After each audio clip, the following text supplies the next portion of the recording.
Hello everyone and welcome back to the channel. সকাল সকাল চলে এসেছি তোমাদের কাছে একটা নতুন ব্লগ নিয়ে। আর নতুন ব্লগে শুরু করলাম কিন্তু রান্না দিয়ে। তো দেখো কী কী রান্না হচ্ছে। বেগুন ভাজা হবে, আর এদিকে পটল ভাজা হবে, উচ্ছে আলু ভাজা হবে, আর কচু আর পুঁই শাক দিয়ে একটা তরকারি হবে, আর ভেন্ডি আর আলু যেটাকে আমি সর্ষে আর পোস্ত দিয়ে একটা চচ্চড়ি মতন করব। কেন বলো তো এতগুলো সবজি করা? কারণ সব রকম সবজি অল্প অল্প করে রয়েছে, এবার সেগুলো রেখে দিলেও তো নষ্ট হয়ে যাবে, তাই সব রকম সবজি অল্প অল্প করে দিচ্ছি, তাহলে উঠে যাবে একটু একটু করে খেলে। আর এদিকে মাছ নিয়েছি, মাছের সর্ষে দিয়ে ঝাল দেওয়া করব। আর প্রেশার কুকারে ডাল সেদ্ধ করেছি, ডালটা ছকে দেবো, তাহলে হয়ে যাবে আজকের রান্না। আর এদিকে দেখো টিম দেখো, পার্বতী ঘরদোর মুছে দিয়ে গেছে, আর টিম এখানে শুয়ে শুয়ে ঠান্ডায় শুয়ে শুয়ে ফ্যানের হাওয়া খাচ্ছে। আর এদিকে তোমার চলে এলাম বারান্দায় দেখো চারিদিকে এত রোদ, এত মানে সকাল থেকে একদম মানে সেই মনে হচ্ছে যে সকাল, মানে এটা সকাল নয়, মনে হচ্ছে বেলা 10টা বাজছে, কিন্তু কি বলবো, সকাল থেকে প্রচণ্ড রোদের জোর আর প্রচণ্ড গরমও। তো দেখো রান্না আমার উচ্ছে আলু ভাজাটা তো হয়ে গেছে, উচ্ছে আলু ভাজাটা মানে 3 রকম ভাজাটাই হয়ে গেছে। এরপরে আমি ওই ভেন্ডি আর আলুর যে সর্ষে আর পোস্ত দিয়ে চচ্চড়িটা করবো, ওটা তোমাদের সাথে একটু শেয়ার করি। তো প্রথমে কড়াইটা বসিয়ে নেবে, কড়াই একটুখানি গরম করে কড়াইয়ে দিয়ে দেবো তেল। সর্ষের তেলেই কিন্তু রান্নাটা হবে, অন্য কোনো তেলে কিন্তু রান্নাটা ভালো লাগবে না।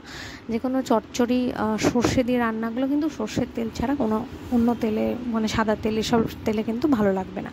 তো যাই হোক, তেলটা দিয়ে একটু গরম করে নিলাম, তার মধ্যে দিয়ে দেবো একটু কালো জিরে। ঠিক আছে, কালো জিরে দিয়ে দিলে না খুব সুন্দর একটা স্মেল আসে।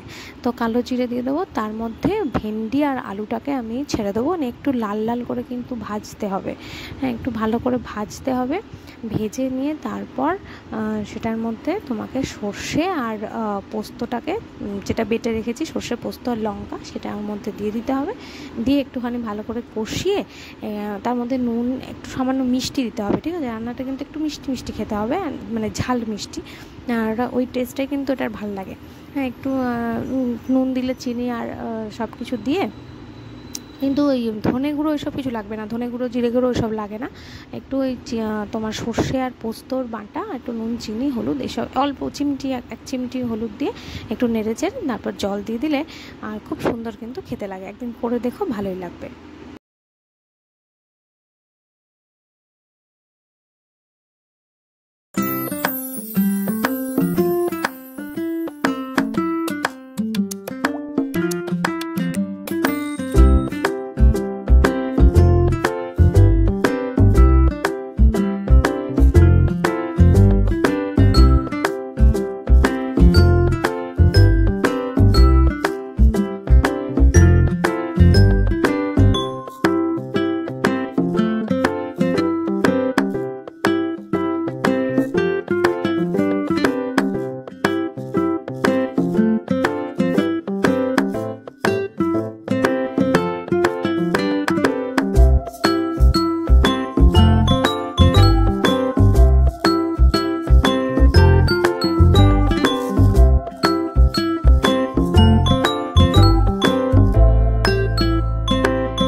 ভেন্ডির তরকারিটা তোমাদেরকে দেখিয়ে দিই একটু।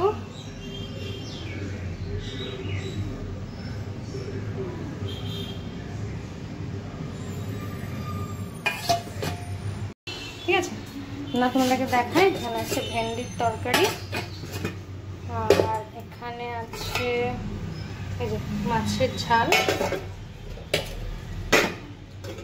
এখানে আছে কচু আর পুঁই শাক দিয়ে তরকারিটা, আর এখানে আছে এই যে মাছের তেল ছিল একটু, ওইটা, এখানে একটু আলু সেদ্ধ আছে, এটা ভাত, আর এখানে আছে রকমের ভাজা, এটা হচ্ছে ডাল, আর এখানে আরও 3 পিস মাছ রাখা আছে। হ্যাঁ, আমার এখন গ্যাস মোছা হয়নি, এটাকে ভিজিয়ে রেখেছি, এগুলো অনেক নোংরা হয়েছে, এগুলোকে একটু ভালো করে পরিষ্কার করব। আর এই যে বাসন দেখতে পাচ্ছ, যেহেতু পার্বতী আসবে না, সেহেতু এরকম এত বাসন হয়েছে, সব ধোবো, আগে খেয়ে নিই, টিফিন করে নিই, তারপর আর এদিকটা মোটা কাজ তো অনেক আছে, তো চলো করতে শুরু করি। রান্নাটা এইমাত্র কমপ্লিট হয়েছে, এখন বাজছে 9:30, রান্না কমপ্লিট হয়ে গেছে। আর এরপরে ওই বাকি কাজগুলো করবো। আগে খেয়ে নেবো, না খেলে আমি আর কাজ করতে পারবো না। 9:30 10টার মধ্যে আমাকে টিফিন করে নিতে হয়, না হলে কিন্তু আমি আর কাজ করতে পারি না, কারণ খিদে পেয়ে যায়। 9:30 বাজলেই আমার খিদে পেয়ে যায়, মানে এটা আমার টিফিন করার সময় তো। আর 9:30 বাজলে 9:30 10টার মধ্যে আমি টিফিন করে আমি চেষ্টা করি একটু সময় খাওয়ার, যাই খাই তো টিফিনটা করে নিই, তারপরে কাজকর্মগুলো করবো।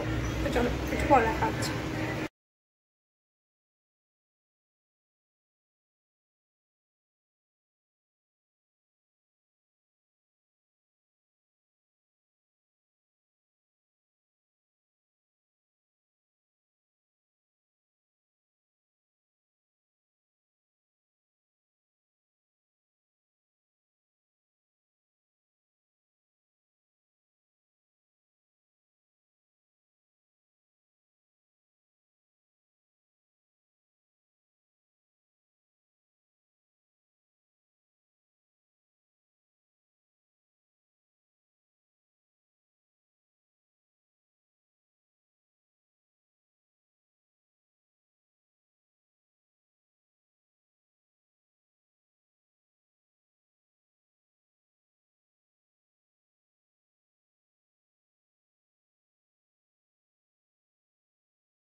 হয়ে গেছে, ঘর পরিষ্কার করা হয়ে গেছে, ঘর মুছে নিয়েছি, সব মোছা টোছা হয়ে গেছে। মুছছিলাম বলে ওই বক্সটা উপরে তুলে রেখেছি। আর এই চাদরটা না দিলে না পর্দাটা পুরো আলো আলো হয়ে যায় ঘরটা, মানে ভাল লাগে না, একটু অন্ধকার অন্ধকার হলে বেশ ঠান্ডা ঠান্ডা লাগে, ওই জন্য এই পর্দাগুলোর উপরে চাদরটাকে দিয়ে রাখি। তো চলো স্নান করবো, হয়ে গেছে। আর আমি অন্ধকার করে দিয়েছি, আধ ঘন্টা একটু বসবো, তারপর স্নান করবো। রোদ দেখেছো? বাপরে, এই দেখো কি সুন্দর ফুল হয়েছে গাছগুলো।